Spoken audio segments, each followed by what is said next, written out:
আজ আমি শেয়ার করব নিরামিষি পনির। প্রথমে কড়াইতে তেল দিয়ে দিলাম, তেল গরম হয়ে গেলে পনির দিয়ে দেব। পনিরটা হালকা লাল করে ভাজা হয়ে যাবে, তারপরে আমি একটু নুন, সামান্য হলুদ দিয়ে পনিরটা নাড়াচাড়া করে নেব।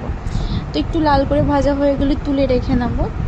সেই পনির ভাজার তেলের মধ্যে আমি আবার আলুটা ভেজে নেব। নুন হলুদ দিয়ে আলুটা ভেজে তুলে রেখে দেবো। কারণ আমি পনিরটা ভেজে নিলাম। অনেকে মশলার উপরে পনিরের আলু দিয়ে কষিয়ে নেয়, সেটা করলে হয়, কিন্তু আমার কাছে মনে হয় যেন আলু ভেজে রাখার পরে রান্না করলে টেস্ট বেশি লাগে।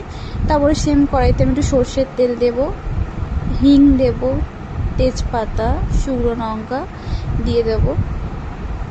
হালকা ভাজা হয়ে যাবে তেজপাতা, শুকনো লঙ্কা, গোটা জিরে দেব।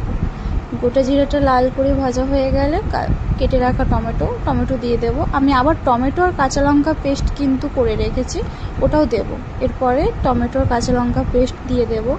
তারপরে একটু ভালো করে নাড়াচাড়া করার পরে আমি একটু আদা বাটা দেব, হলুদ গুঁড়ো, ধনে গুঁড়ো, একটু কাশ্মীরি লঙ্কা গুঁড়ি, সামান্য একটু চিনি তোমরা চাইলে দিতে পারো, নাও দিতে পারো, কারণ আমি চিনিটা দিয়েছিলাম একটু কালারের জন্য, ঠিক আছে? না তো তোমরা চাইলে দেবে, না চাইলে দিতেও না পারো, কোনো অসুবিধা নেই।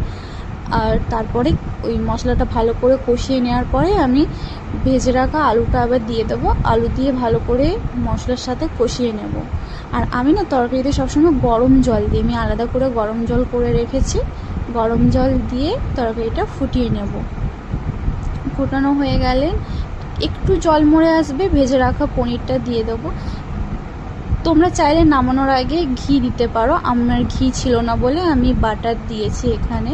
তো তোমরা চাইলে কাস্তুরি মেথি, ঘি এইসব দিতে পারো। আমি কাস্তুরি মেথিটা দিচ্ছি না, কারণ এটা তো ভাতে খাওয়ার জন্য, রুটিতে হলে দিতাম, ভাতের জন্য আমি কাস্তুরি মেথিটা দিচ্ছি না, তাই শুধু বাটার দিয়ে আমি নামিয়েছি।